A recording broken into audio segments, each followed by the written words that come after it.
بسم الله الرحمن الرحيم. الحمد لله رب العالمين، وبه نستعين على أمور الدنيا والدين، والصلاة والسلام على أشرف الأنبياء والمرسلين سيدنا محمد وعلى آله وصحبه أجمعين. أما بعد. Tantangan debat terbuka secara live ini dibuat oleh Rumail Abbas, pemilik akun YouTube Pamitnya Ngantor, dalam akun Facebooknya, yang ditujukan kepada Kiai Nur Ihya, Salafi, Gus Fuad, KRT Fakih Wirahadiningrat, atau siapapun yang mengira hijrahnya Ahmad Al-Muhajir ke Indunus. Berikut tulisan Rumail Abbas dalam akun Facebooknya. Indunus. Gambar di bawah ini adalah cover ensiklopedia yang dipakai orang-orang yang menyepakati Kiai Imaduddin, bahwa Ahmad Al-Muhajir tidak hijrah ke Yaman, tapi ke Indunus. Heran, mereka selalu meminta sumber sezaman, tapi kala ada temuan yang bertentangan dengan klaim Ba'alawi, Imam Ahmad hijrah ke Yaman, mereka pakai juga, tanpa memperhatikan syarat yang mereka usung sendiri sejak awal, yaitu sumber sezaman. Ensiklopedia ini diterbitkan pada abad ke-14, sangat modern sekali. Dan ketika menyebutkan Ahmad Al-Muhajir, saya cek ternyata merujuk pada sebuah majalah modern. Saat menyebutkan Ahmad Al-Muhajir hijrah ke Indunus, ada footnote. Silakan cek saja jika tidak percaya dengan saya. Kalau konsisten dengan sumber sezaman, seharusnya caranya begini. Pertama, mencari manuskrip yang ditulis oleh Al-Ubaidili, Al-Umari, Ibnu Toba, Al-Marwazi, dan Ibnu Inabah. Mereka semua kan ulama nasab tua. Jauh lebih tua daripada ensiklopedia abad ke-14 di atas. Kedua, karena sudah membaca redaksi versi manuskrip, saya memastikan Ahmad Al-Muhajir tidak hijrah ke Indunus. Kenapa?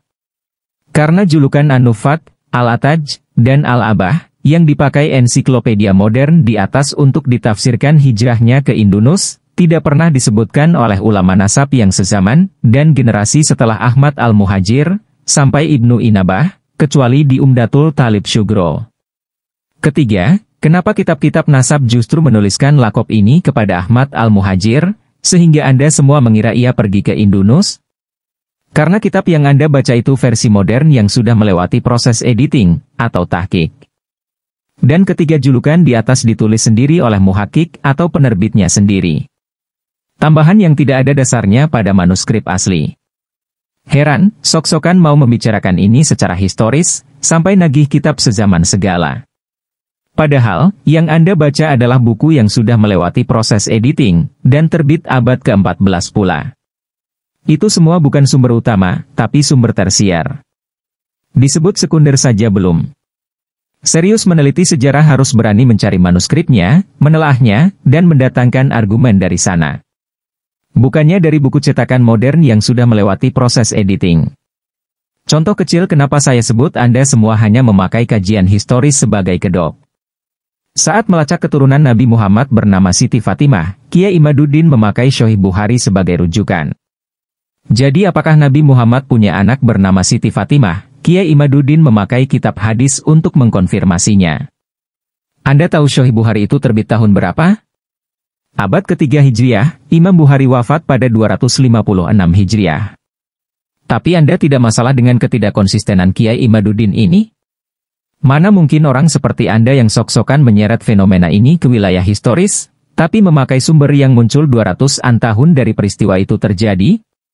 Nabi wafat pada dekade kedua Hijriah. Makanya, saya itu sejak awal sudah nebak, kalau kajian ilmiah ini cuma kedok semata. Anda semua tidak serius melakukan kajian historis tentang fenomena ini. Tapi entah apa motif Anda semua, saya kan tidak pernah menyinggung itu, kecuali di tulisan ini.